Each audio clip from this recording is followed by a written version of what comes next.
Hi, everybody. Welcome to another SuperSpeed Golf webinar. We appreciate you spending some time with us this evening.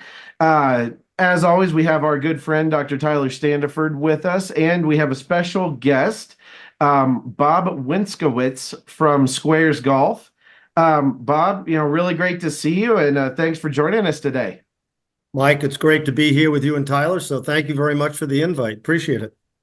Yeah, you're welcome. I mean, Tyler and I think, I won't speak for you completely, but you can add too. I mean, we're looking always for the, new cool stuff that's out there in the world of golf. And anytime we find products that are coming out that are really looking at data and evidence to be able to make a better performance type product, and in this case, in a shoe, I think it's really cool. So, today we're gonna kind of look through some overview of some of the things that we do with the ground. I think, Tyler, we're going to probably look at some of the kind of anatomy of the foot and the way that works. And we really haven't talked as much about how the foot affects ground reaction force as much as we've just talked about ground reaction force. But go through some of that and some common things that we see, and then look at some testing that we did with these shoes. Now, for everybody that's in attendance, this video will be available at the end. We're going to go through short presentation here first. If you have any questions, please type them in the Q&A panel at the bottom of your Zoom client, and we will get to those questions here at the end, and we'll be happy to answer as many as you have. So I'd say without further ado, I'm going to go ahead and get this all rolling. So here we go. All right, I think that looks good. Yeah, so I mean, this is the question of the day, and I think we have some of the best experts in the industry here to help answer it. Is really, do golf shoes affect ground force production, affect performance? And in that, how do they really affect that? And what are some of the other things that may affect it? Tyler, you want to just walk everybody through the overview of what we look at a lot when we talk about ground force? Obviously, if you are more interested in ground reaction forces, please hop on to another webinar that Tyler and I did all about ground force. So this is kind of just a brief overview. Yeah, and I think it's important to just set up a couple of things that I think we're going to be talking about a little bit today, and especially how it relates to footwear. And so when we talk about ground reaction force, I think the big thing that we see a lot about, out in social media, or the common taglines, right, is just how big is that ground reaction force? We call that the magnitude of the ground reaction force. Can you produce, 2 times your body weight in vertical force, or whatever that might be? Again, just how hard is that golfer pushing against the ground? The other thing that we care about is what's called the line of action of the ground reaction force. While the lifting or the vertical tends to get the lion's share of the interest and attention, it's important to understand that we generate forces in all sorts of different directions, especially during a golf swing, towards and away from the target, towards and away from the ball. And so that line of action is really key. And then that last piece of the puzzle is the point of application. Where are you actually pushing on the foot? Where is that relative to the back of your foot, the middle of your foot, or the outside? And this is something that we're really interested in. Where does that golfer push? And again, how does the footwear maybe help that golfer push in specific locations? Now, when we get into ground reaction force, we talk in terms of what we call the kinetic sequence. So this is just, what is the order of these forces and torques that are creating the motion in the golf swing? So the very first force that we see peak is the lateral force. This is the one that's directed either towards the target or away from the target. We like to see this peak very, very first in the golf swing. This is that thing that's pointed towards the target at this point, and it's going to really help that golfer get that really nice shift of the center of mass, shift of that force forwards to the lead foot. Once they've done that, now they can kind of create what we see with those rotational torques. So this is where we can see that horizontal plane rotation, that really powerful rotation that we see in golfers. And then the very last force that we see peak is that vertical force. That's that last point in the swing where that golfer is just pushing as hard as they possibly can. What we hope to see is that all these forces are peaking prior to impact with the golf ball.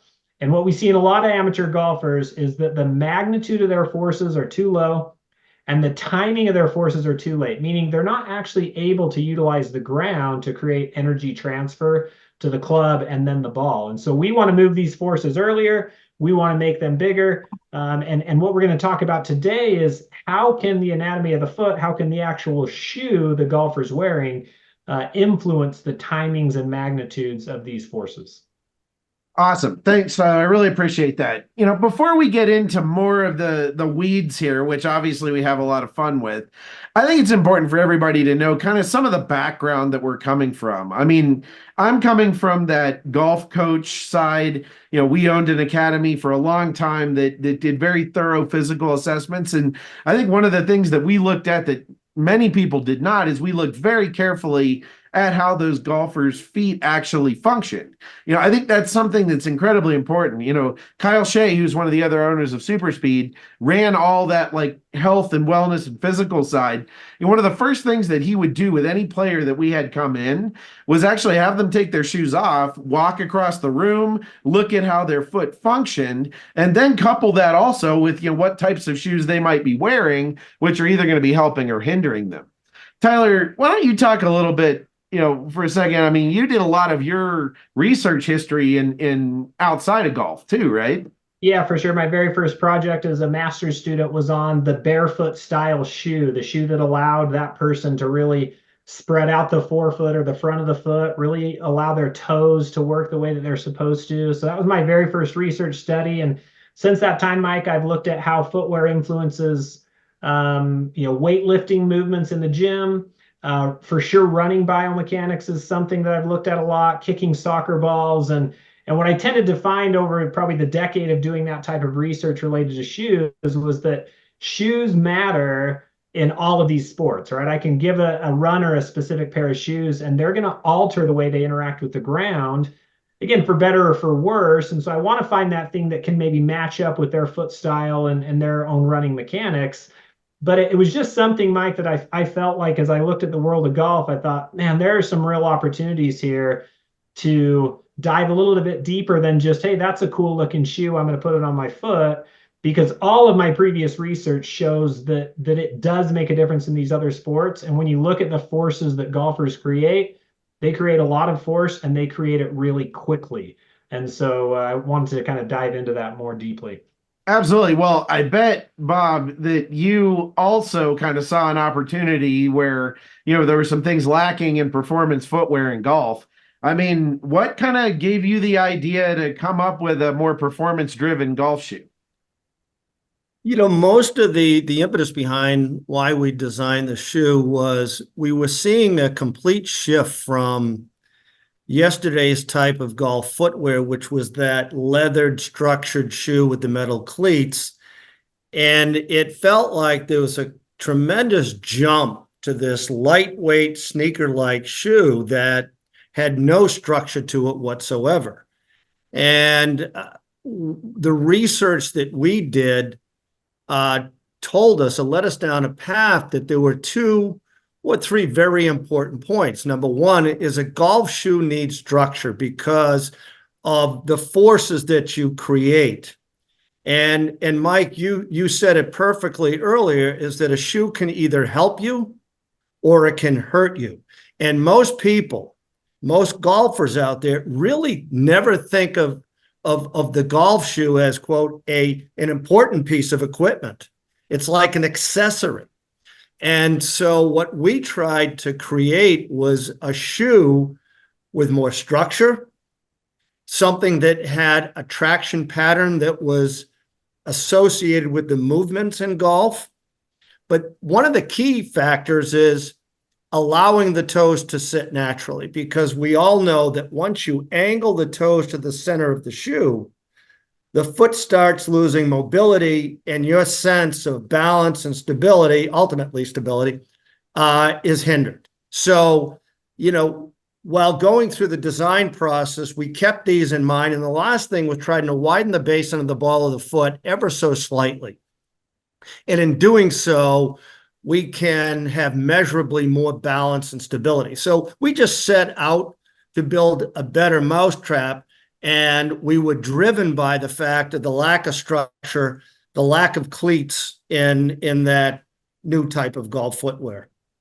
Well, I think it's really exciting. And I also always applaud any company that's willing to let us get our hands on some stuff and just absolutely do everything we could dream up to try to, prove you wrong. So, what I think is pretty cool is when you actually do find this stuff that really works. So, yeah. Well, let's move in and actually look a little bit at some of the things that we typically will see or look at with a lot of our players when it comes to the way their foot functions. Obviously, ankle mobility is a big deal. The ankle is supposed to be a mobile joint in your body, meaning that it moves in all three planes of motion. That's not always something that every player can do very well, but the mobility of the ankle is definitely one that's important. And the foot does go through a significant amount of motion, during the golf swing. Tyler, why don't you talk a little more in detail there? But I know we get points where we're certainly going into eversion, inversion. We have dorsiflexion in the swing. Lots of different things there, right? Yeah, and one of the big things that I've looked at a lot is that golfer setting up that first force. We talk about the first force peaking, which is the lateral force. And the motion that we really need a golfer to be able to do at the ankle is eversion. Now, eversion, if you look down at your foot, that's like taking the total outside border of your foot and being able to kind of get that up a little bit off the ground and almost kind of pin down the inside of your foot, have the real connection point coming from there. What that does is it allows you to create a ground reaction force that's pointed more towards the target. Golfers who really struggle with that capacity to evert, sometimes it's really hard for them. They tend to just kind of roll to the outside of that foot. And then this is really the key, Mike, because again, some players may roll a little bit to the outside, but then they have the capacity to recover and get back to that everted position. But many of the golfers that we test, they just can't do that. They get in that position, they don't have that eversion mobility, and it can cause all sorts of issues with the way they generate that lateral force very early in the swing. For sure. And we think that one's incredibly important. I mean, that's one of the screens that's going into our app, which I will, on a side note, say is officially getting into alpha phase now, where we're testing a bunch of that stuff in-house. We're very excited that that's going to be coming out here very soon. But yeah, I mean, we're going to have everybody that goes through that test their ankle eversion, inversion to see where that falls. Moving towards stability, I think stability is kind of a misunderstood thing sometimes. Like, that doesn't mean that we're trying to lock your ankle in place. It basically means how strong are the muscles around that ankle and how functional are those muscles when we're trying to do things that apply a lot of force, like lateral force in the trail side or things like that. PNF is also a big deal. I like to talk about that one in golf all the time because I think it has a very close link to consistency. We don't need to belabor it now, but basically that's that system of signal going back and forth from your brain, being able to tell you how you balance in space. And that's another big deal when we start to talk about balance in the golf swing. So I've got a fun little thing for everybody to try here at home real quick. If you're sitting at your desk or watching this or standing up, see if you can actually get all 5 of your toes to separate. And, I think it's kind of an interesting little test because, when we did this at our academy for about 10 years worth of study, we found that about 5% of the people that we tested still had this amount of toe function, which actually allows them to spread all of their toes out and then being able to move them all while they're extended. So everybody just try that at home. You don't have to tell us if you can do it or not. But this is actually one of the biggest correlations I've ever seen. And I would love to do a study on this one sometime, Tyler. Like, the quality of ground reaction forces based on toe function, I think would be a pretty amazing medical study to look at. Now, obviously, not everyone's going to have this full toe function. We're always looking for ways to get more of this toe function going. I also want to show you guys some of the common things that we see that are wrong. I mean, we'll see players that have very flat arches. That can obviously cause some issues with the way the ankle functions. We can see those lack of mobilities where there's a limited amount of eversion or inversion or dorsiflexion. We'll see things like hallux valgus, where you have that big toe that starts to get bent in a lot and then get some pain in that joint in your toe. That is obviously something that is going to affect your ability, especially if it was on your lead foot. I mean, that's exactly where we're pushing through the ground to try to generate torque and vertical force. Do we think if there's a ton of pain right there, we're going to have an issue maxing out that force? Absolutely, right? So those are just some of the common things that we'll see. And again, these aren't things that are completely limiting to your ability to play golf, but they certainly are have an effect on what's going on. And I think one of the biggest reasons that these type of things exist have to do with the shoes we wear, right? I mean, I think whether you're talking about, men's dress shoes that have a very pointed toe and actually kind of, bunch your toes in toward the front. I mean, I think it goes without saying. We can talk about, high heels and a lot of women's shoes. I can tell you that this is an epidemic on the LPGA tour as far as foot function goes. Even some of the most powerful players that we look at, toe function is something that just isn't looked at that much. We've had to implement all kinds of different fixes for a lot of these things that come out. And, these are things that I hope that, people can avoid, but we'll have players that where we need to get an orthotic involved that sort of adds some structure back to the foot when it's in a medically, issued situation, or some of those, you can actually get these on Amazon, these little like toe spreader devices that can help an awful lot with some of those other issues. Now, obviously, we could talk all day about physical issues that could definitely affect it. I think that's a little beyond the scope. I just wanted to throw a few of those in. Tyler, I mean, you've probably seen you've probably done some work with orthotics, right? Yeah, I've done orthotic testing, again, kind of the barefoot muscle strengthening testing. And I think what we need to understand is that there's things that we can do that can help our golf game that will also actually help our life.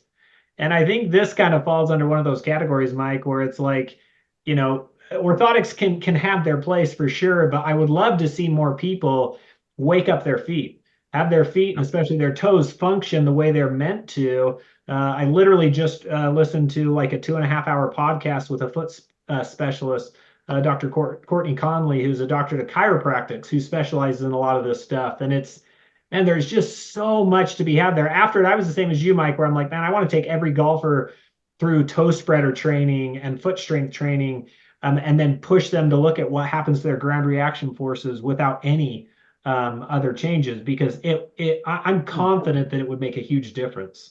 I feel like more and more what I'm seeing as far as functional training goes is to get people working out, training, walking, doing things like that in a shoe that actually forces their foot to activate. So more of a barefoot style shoe. Yep. And then whenever they're playing it or, performing a specific sport, getting a shoe that also then complements and enhances some of the performance aspects of what's going on. I mean, we see that in running shoes all the time, right? Now, I mean, would you really want to wear a running shoe to play golf? I think it would cause some issues for a lot of people. But when you're running, right, Tyler, like this helps out a lot.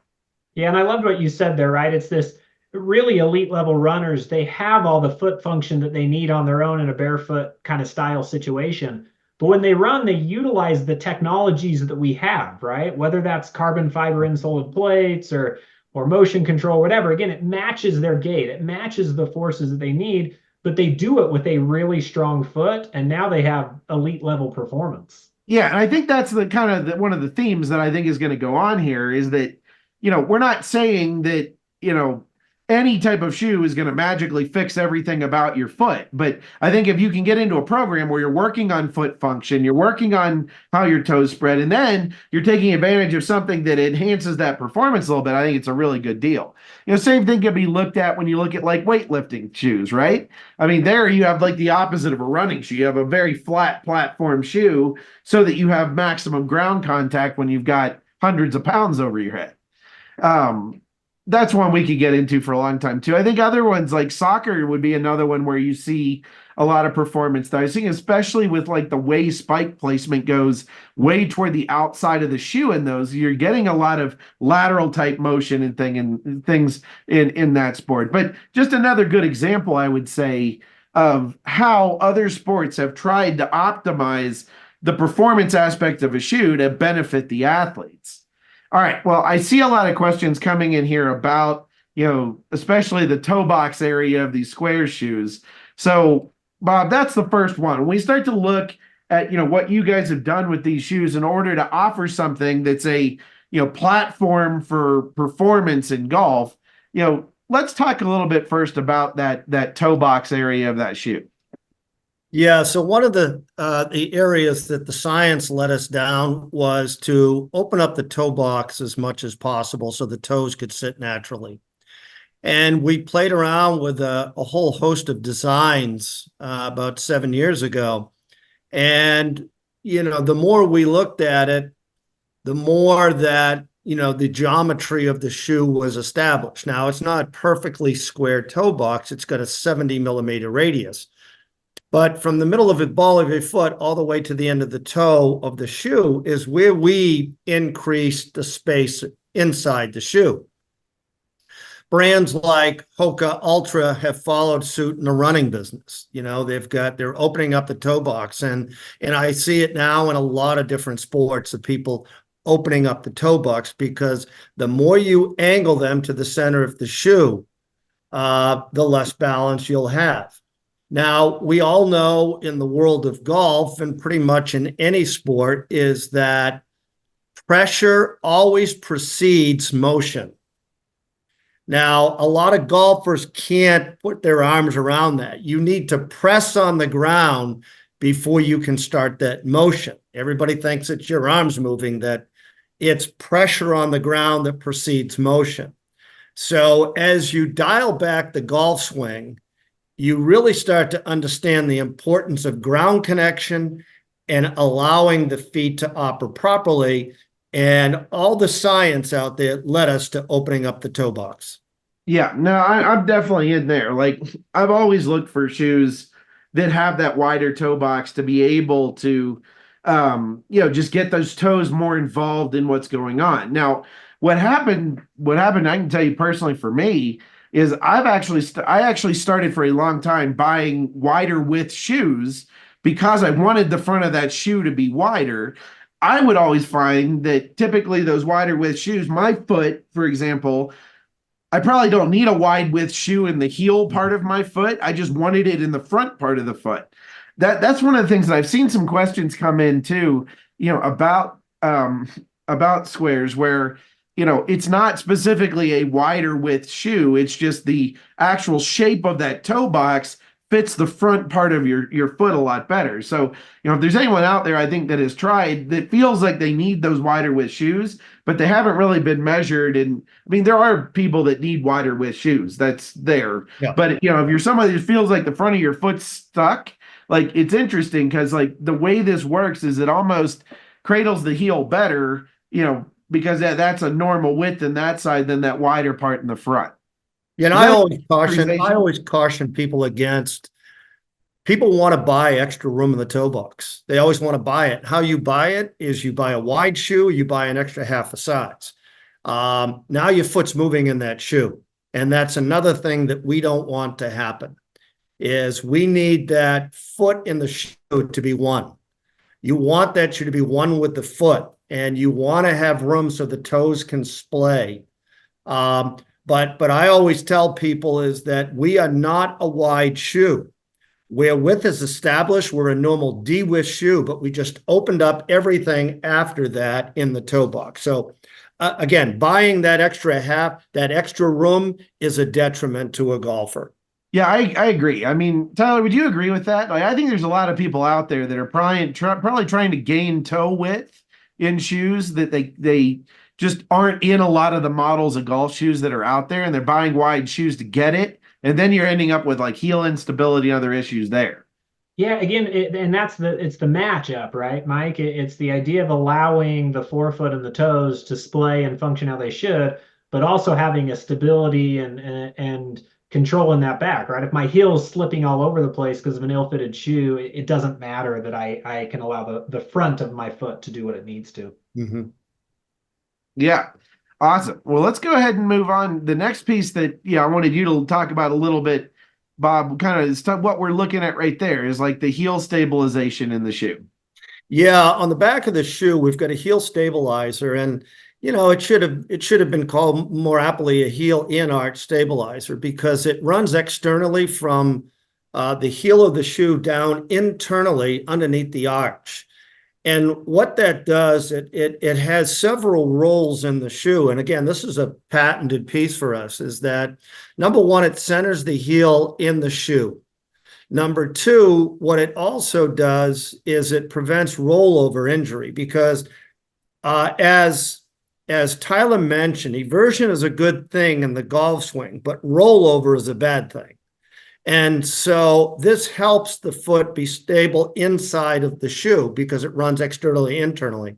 So it also comes down underneath the arch, and it gives a really good feeling under the arch, and it creates, or should I say, it's what I call an anti-torsion device. So if you could take a shoe, hold it by the heel and the toe and twist it, like many of the sneaker-like spikeless golf shoes today, throw it away. Do not play golf with that shoe. I don't care if you ever buy our shoe, but just do not play with a shoe that you can hold from the heel and the toe and twist it. Because again, there's so much play in that, and it's going to cause injury. So what this heel stabilizer does is, again, it provides that added structure that golfers need, because you create so much pressure with the ground. You're going to need that in order to effectuate the swing. Yeah, cool. I definitely can feel that. Like I feel like the heel of my foot is much more stabilized in these shoes than it is in kind of the wider width ones I was buying before. One of my favorite things here is kind of what you guys did with the placement of the spikes on the bottom. We talk a lot about point of application of ground force. In fact, I think if you'd ever see Tyler and I in a training session with a player, we talk about where they're pushing on the ground probably more than anything else we talk about. We use a lot of devices like the force pedal and those to actually train exactly where to push on the ground. I think it really does fit in pretty naturally here. Bob, why did you choose some of these placements for the spikes? Before I get into that, I want to emphasize the point you just made, is that speed training really, it emphasizes, and I think what you have done a great job at, is training people on how to use the ground, where to push down, where to feel it. And that is it is not discussed enough today. It's so overlooked. Everybody is so enamored with the driver and the ball and this, that they don't reverse the swing, get back to the ground, and then understand the basics of ground force. And so the studies that we did early on was where the greatest amount of pressure is exerted on the foot during a good swing to optimize the amount of pressure you can put on the ground. Because one of the things that we see a lot is somebody can generate the newtons or the pressure on the ground, but how much of that do they actually use? And a lot of that difference is what we call postural control, your ability to control your body consistently throughout that motion. And one of the keys we saw was the strategic placement of cleats. Now, a lot of the shoes went away from a cleated product into a spikeless. And I think you're going to get to that in a minute about the difference between a spikeless and a spike shoe. But I will tell you that 82% of all tour players wear a removable cleat. That's a spiked golf shoe. Now, there's a reason why they do it. And they do it because they understand that their connection is paramount, and that's how you generate power in the swing. So we strategically place these cleats under the areas where the greatest amount of pressure was exerted during the swing. Then we supplemented that with a rotational pattern of what we call traction lugs. So this is what I call the ultimate hybrid traction system. It's a combination of traction lugs and spikes so that you have the most optimal connection with the ground. Yeah, I mean, honestly, I think the other thing that this might seem like absolute Captain Obvious, but I think it helps your shoes last a lot longer too, because if you get some of the better spikeless shoes that are out there that have a really, tight grip right off the bat, 10 rounds in, they're already starting to get worn down a little bit. I mean, I think there is something absolutely important to be able to be said, to be able to just change the spikes out and be able to maintain a more consistent connection with the ground over time. I couldn't agree more. And, I always joke with people. People say, well, those spikeless shoes you can wear to the supermarket, wear home. And I say, anything you can wear to the supermarket, don't wear on the golf course, because if that is a spikeless shoe, those things are set there and you're wearing them down. As you walk, you wear them down, and you wear them based upon your tendencies of your feet, whether varus valgus, and you start wearing them in that area. And as you wear them, that could work against you. And I mean, wear as in not, wearing the spike, that could work against you in the golf swing. I mean, you still catch plenty of tour players around, even with metal spikes. So, I mean, this 30%. This is something that I think the big companies have tried to push more of these like lifestyle size type shoes. I don't know. I'd rather have much more of a specific golf shoe. All right. Well, you guys ready to talk a little bit about some of the stuff we tested? Tyler and I tested this stuff at his lab out in Salt Lake City at Utah Valley University. When exactly? That was maybe a couple months ago, right, Tyler? Yeah, this is kind of March-ish, right? Yeah, so this wasn't too long ago. We did 2 kind of rounds of testing, and I will also point you guys, we have a great video that we released on our YouTube channel that goes through all of what we're going to talk about here in the next about 10 minutes in extremely intricate detail, and there's a couple really good articles out there about this as well. So highly advise everybody checks all of that out. We'll certainly put links to all of those up with this video when it comes out, the webinar video.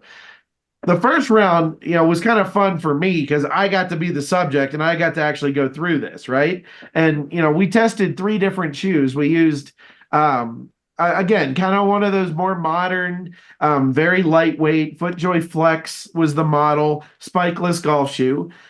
We tested a 0-drop shoe. So that basically means that it's pretty much a barefoot minimalist style shoe. And then we tested the Sqairz Velo. And we took a look at everything. I mean, like we do with anything else, we got on the force plates, we, had TrackMan set up, we looked at everything, we kind of saw how these things turned out. I thought it was pretty impressive. Tyler, you want to go through a little bit of the data here of the things that we saw during this testing? Yeah, and we just kind of like to go through that sequence that we talked about. So from a lateral force standpoint, when we're talking lateral force, kind of finishing the backswing around transition, this is basically our trail leg doing 2 things really importantly: pushing into the ground and pushing away from the target. It needs to do both of those things really effectively so that we get a reaction force vector that's up and towards the target. Now, that's a force where we just zero in on just the trail leg. And what we can see is that the Sqairz model was able to produce 20% of body weight. 0-drop was 17%, and the FootJoy Flex was 19%. Again, these 1 to 3% changes may not seem like a lot, but when you start looking at the percentage magnitude, this was a 5% increase in lateral force from that trail leg. And I can just, from a feel standpoint, I'm a person that does have pretty stable ankles that have good function. So, and I know how to use my feet in the golf swing. What I thought was really interesting is really what the 0-drop shoe felt like, is it just felt like I was having to work harder to get the same result. Mm-hmm. I was having to put a lot more effort into that kind of eversion of the ankle and really trying to grab the heel of my trail foot to get lateral force. Whereas, definitely the Sqairz with that more stability and the spike placement on the inside was certainly a lot easier to get that from right off the bat. Yeah, the one that I liked on this one, Mike, was this torque, right? This is the rotational torque. This one's actually coming from what we call in biomechanics a type of force couple, which is the idea that your feet, so your lead foot in the downswing is going to push really, really hard towards the ball. Your trail foot's going to push really, really hard away from the ball. And you get this combination of those forces that create this nice rotational torque. Mike is a rotational player. That's where he generates the vast majority of his speed. So he already had good values, but to take him from the 96 or 100 all the way up to the 114, this was a big, significant change. And the reason why I like this a lot is because I also had a research study that some students of mine did. and presented recently at a conference in Colorado. Some great students. Blake Morrill was the one who led that project. And what they found in their study with and this was a group of 7 or 8, again, kind of pilot-based data, was that this force from the trail leg increased in the Sqairz model. That was the force that they were able to push harder and more confidently away from the ball to create this really powerful rotation, and that led to some nice increases in ball speed. Yeah, and I mean, vertical force is something I'm always working on, especially lead leg vertical force. If I have that's where I'm going to go bad if I do.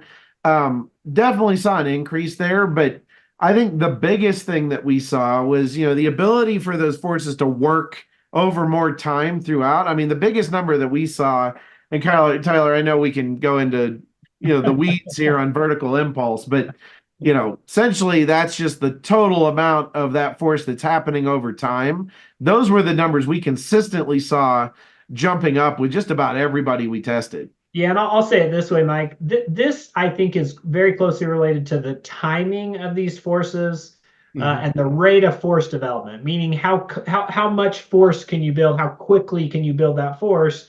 And when you can build those forces more quickly and hang on to them for longer, you get these larger impulses. And that was something that these shoes led to in Mike and our other subjects we'll show you, and the research study that I just mentioned. They were just able to create a larger impulse, more force over a longer period of time. Again, better timings, right? Yeah. So the next part of this testing, which we had a lot of fun with, was we brought in some random subjects, and this part of it was more about how is this going to actually affect some of our super speed training that we do with players. And if everybody wants to get their screen capture ready, this is our brand new level 2 ground reaction force protocol, really focused on direction and timing of force.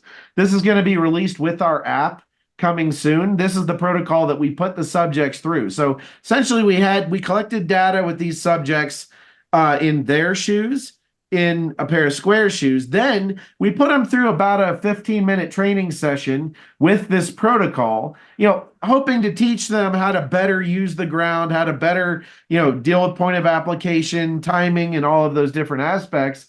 And then we retested them in their own shoes and Sqairz to kind of see what the differences were going to be. And, look, we know we have drills that work very, very well to help people get better at ground reaction forces. But if you're going to give them even more of an advantage by having that more stable platform to do it, we saw some neat stuff. This was subject 1. Tyler, you want to look through these? Yeah, so this was our subject 1. This was a former collegiate basketball player, good fast player. But still just kind of laid on some of his forces. We would have loved to have seen larger impulses, loved to have seen earlier application of these forces because he just was a little bit late for the type of speed that he was developing. And we can see him, again, he was in that 172%. We'd love to see that even higher if we could, above 185, even up to 200. And again, bigger impulses values to signify. Generally speaking, though, we just wanted more, right? Like this was one where we wanted more. He was doing pretty well with most of the different forces. We wanted more force overall, and so we tested him, and then we retested after the training in the Sqairz, and that's what we saw. Yep. And this is where, yeah, Mike, you mentioned this. I think this is really powerful. It's not we're saying, hey, you're going to put on a pair of shoe and then it's going to magically allow you to do everything. But when you start then applying the knowledge of some of these ground reaction force patterns and how to use the ground with a surface that gives you the capacity to do it, that's I think when you can really start seeing these massive gains. I mean, these are pretty big numbers. I mean, most people would not complain about getting 10% more vertical force in a period of about 15 minutes. Would you agree?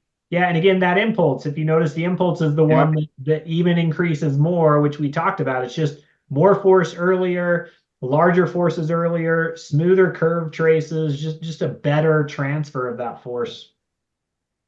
All right, so subject 2, another fun one. One of the big things that we saw here was more on the timing side, right?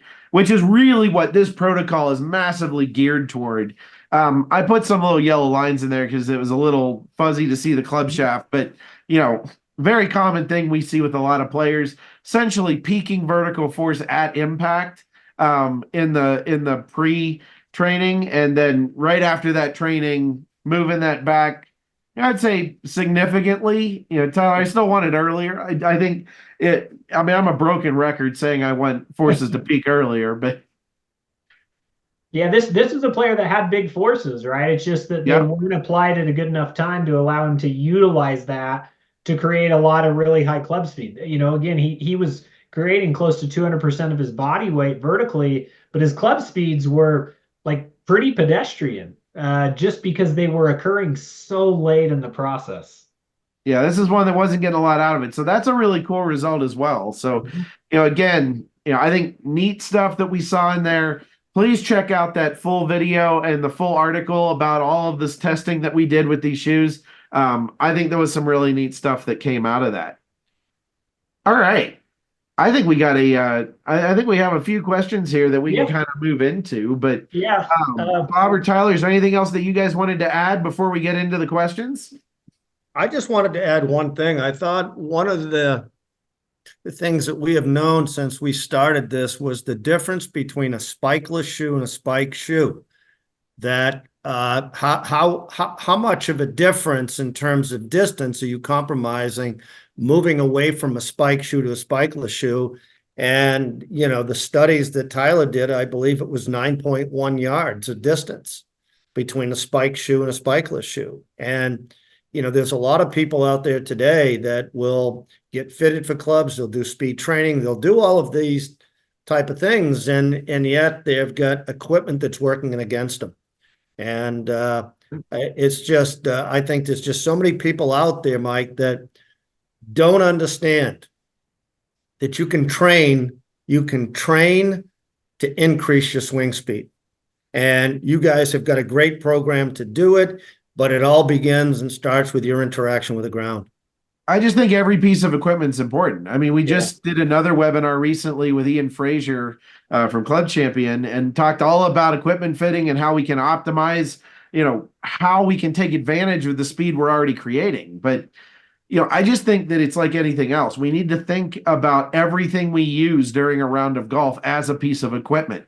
I think it's important to think about the glove that you wear. I think it's important to think about the grips you have on your club. I think there's a lot more to all of this than just, do I use a regular flex shaft or a stiff flex shaft based on my club speed?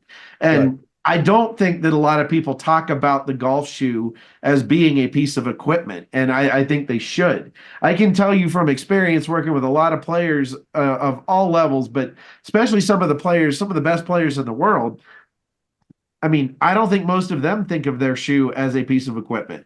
I can tell you that, especially on the LPGA Tour, people are way more concerned about, what those shoes look like and how they function than really how much speed they're getting them in their golf swing. I think it's a big deal. I think that's something that everybody could kind of reassess in their own games. Yeah, and once you put something on your body, it becomes part of your performance. I agree.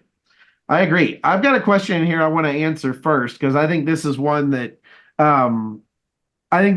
maybe a lot of people would have, and that's from Jack here saying, do rubber spikes or high traction soles impair foot movement that you see in a lot of tour players? So I'm assuming he's talking about your Justin Thomas's coming off the ground at impact or Scotty Scheffler moving his feet around. Jack, let me say this in a simple way, and then I can let Tyler or Bob add in a lot of the weeds if they want to. The foot motion that you're seeing on these tour players is a result, not a cause, of their ability to push incredibly aggressively on the ground. Okay, so the traction that they have in their shoe allows them to push more aggressively on the ground in the right places and actually causes more of that motion that you're seeing. It's not something that restricts it. It's actually one of the reasons they're able to do it. Would you agree with that, Tyler? Yeah, I think Scotty Scheffler is the perfect example. I love watching him swing a golf club. Obviously, he's an incredible, incredible player.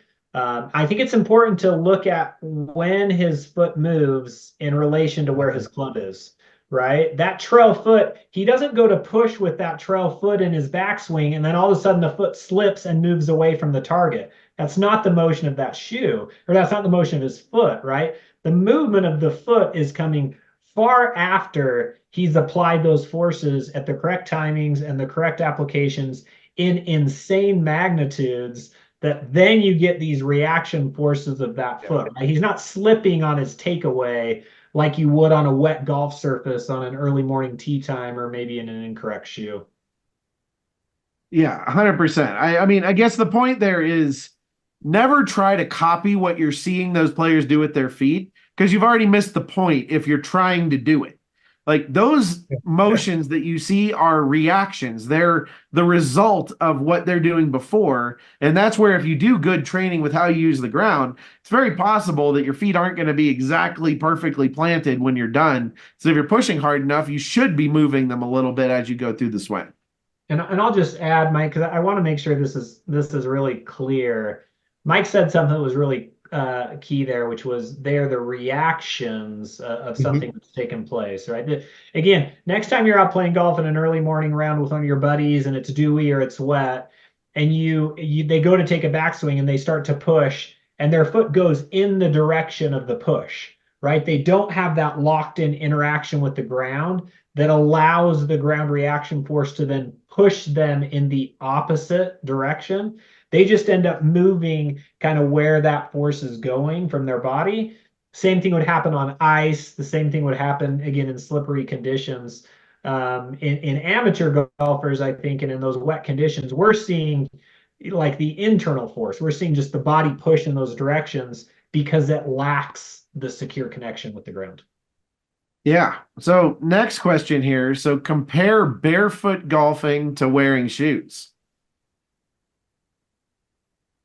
This is a fun one. Yeah, this is one where there's a real, especially if we're comparing those shoes that can constrict the toe box and constrict our foot, right? If we're just looking at the way a golfer would generate ground reaction forces, and I've talked to some people who've collected data in these scenarios, and they can sometimes see some pretty cool things with a barefoot style shoe, or sorry, with a like just barefoot on the ground. You have a much more of a feel with the ground. The issue becomes, again, slippery surfaces, right? Can you walk over the course of that time period with that, right? We love the idea of a shoe that allows you to let that foot act more like it is barefoot, but there still is some benefit to the traction on the bottom and some support when you're walking and doing other things like that.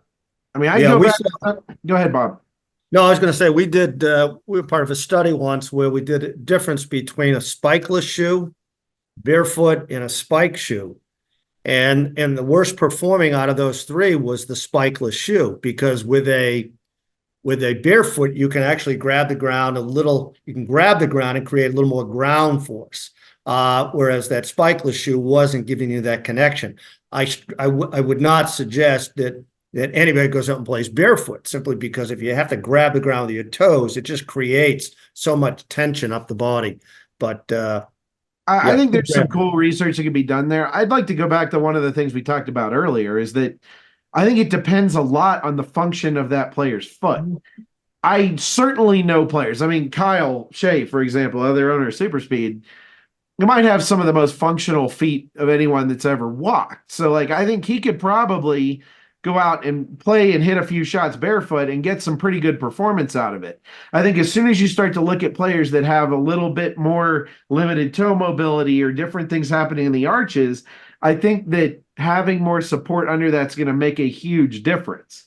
Now, that being said, again, I'm a big fan of doing physical exercise in a more minimalist kind of shoe to actually activate those muscles in your foot, to get your arches stronger, to get your toes working.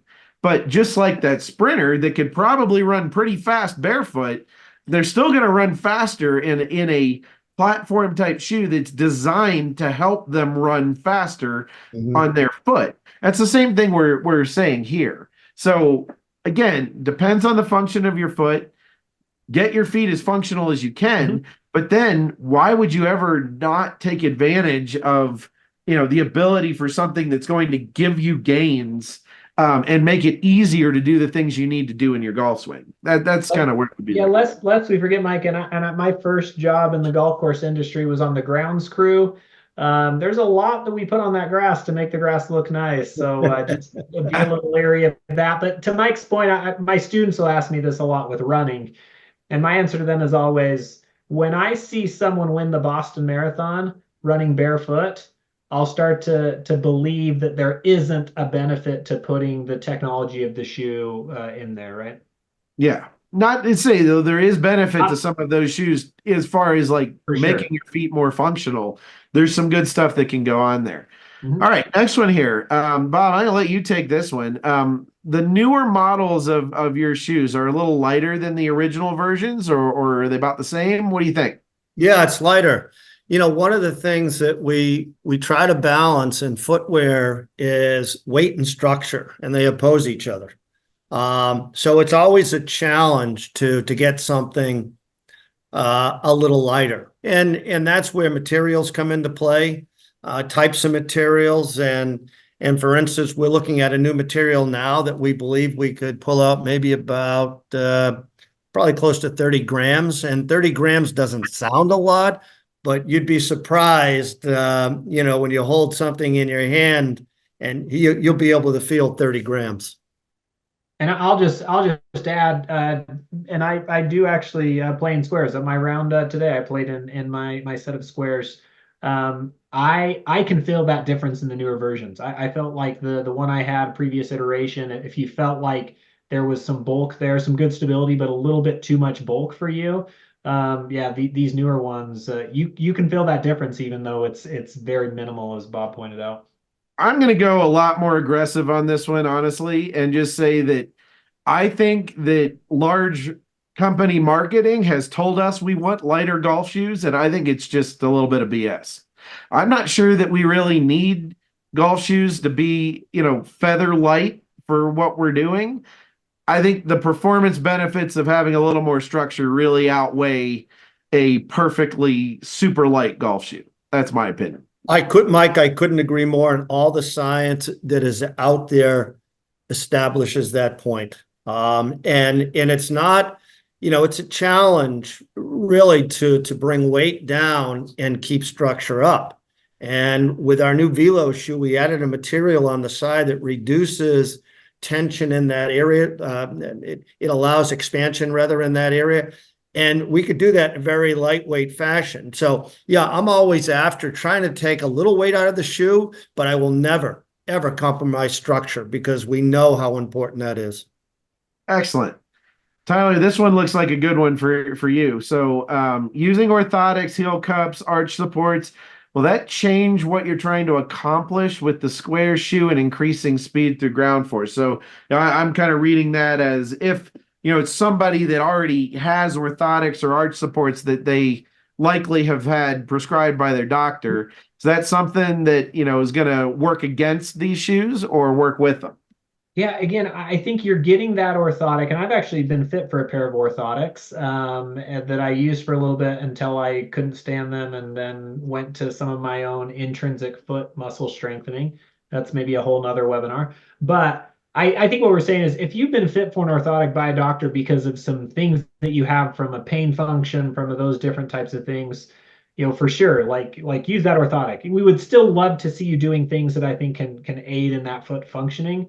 But again, your specialist has told you that's something you should do. Now, I'll say, as you get in with the interaction with the shoe, I still feel like you're getting all the benefits of the cleat placement, right? Mm-hmm. That orthotic is not going to change. It's usually orthotics are coming through the midfoot into the heel. They're not splaying clear out into that forefoot where the toes are. And so you haven't lost that benefit when you put an orthotic in the shoe.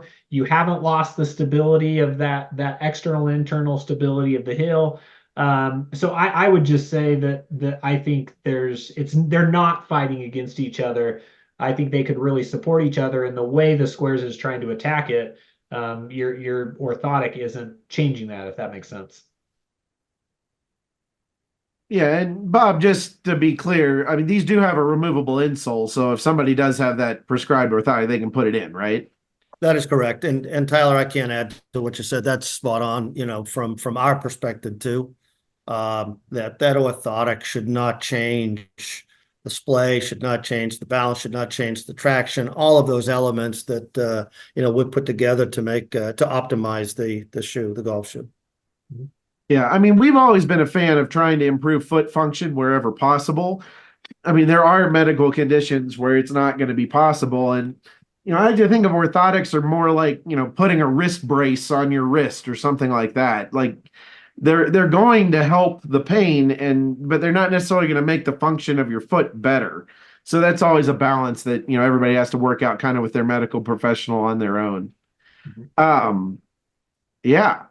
So Kevin's question here, I think is he meaning diameter of the midsole or size Yeah. of the midsole? Go ahead, Tyler. Yeah, I would guess that it's dirt. Yeah, I'm guessing diameter of the midsole of the Sqairz, maybe the makeup of the midsole of the Sqairz, Bob, if you want to maybe take that and just kind of some of the ways that you guys have attacked the midsole of the shoe. Yeah, so the midsole, obviously plays a very important role in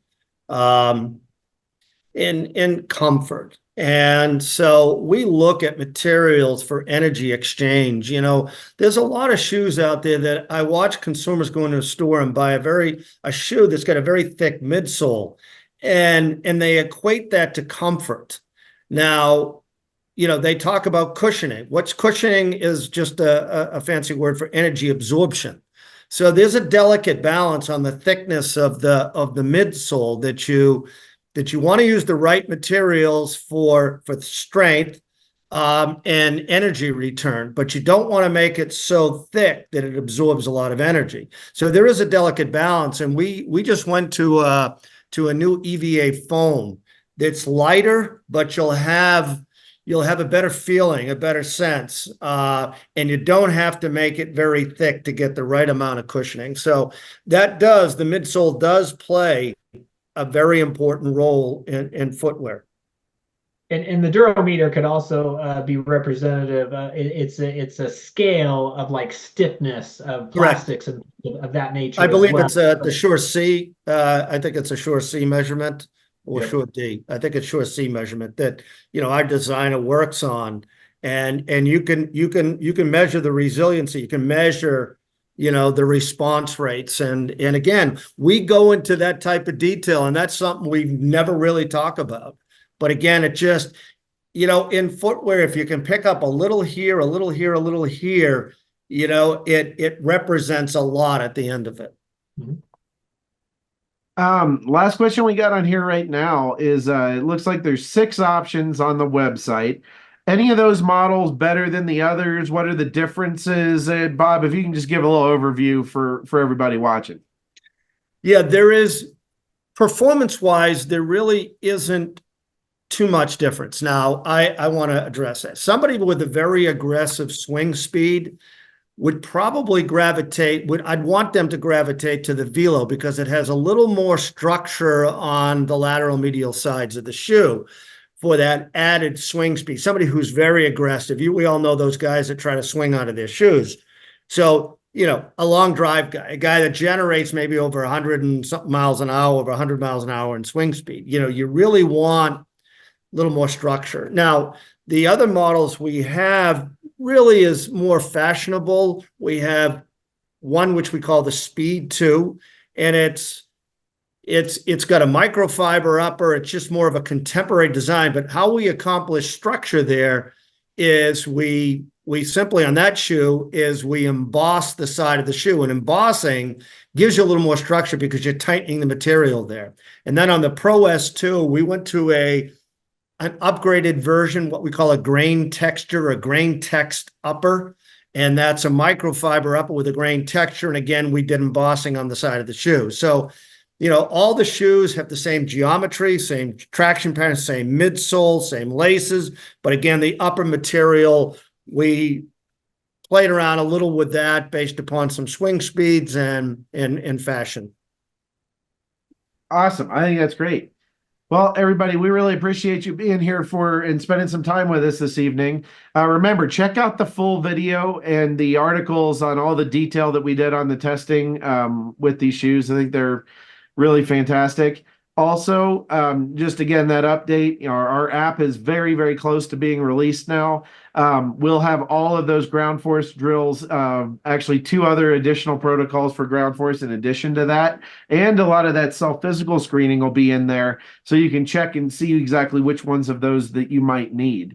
Beyond that, definitely check out the bundle that we put together here, in light of this partnership with Sqairz and also kind of moving up toward Father's Day. You can get our SuperSpeed golf training system and a set of force pedals, which is one of our favorite ground reaction force training aids. You need those to do that protocol. You can get that for a discounted price. Again, there'll be links to that when we send this video out tomorrow. I know, Bob, you're also offering a pair of socks and a carry bag, correct? With a little bit of a discount on a pair of Sqairz. So everybody check out those deals. Give this stuff a try. I did. I'm going to be playing them moving forward. I haven't really found anything better. So really good stuff. Tyler, thanks again as usual. Bob, thanks for joining us this evening. I hope everybody enjoyed the webinar.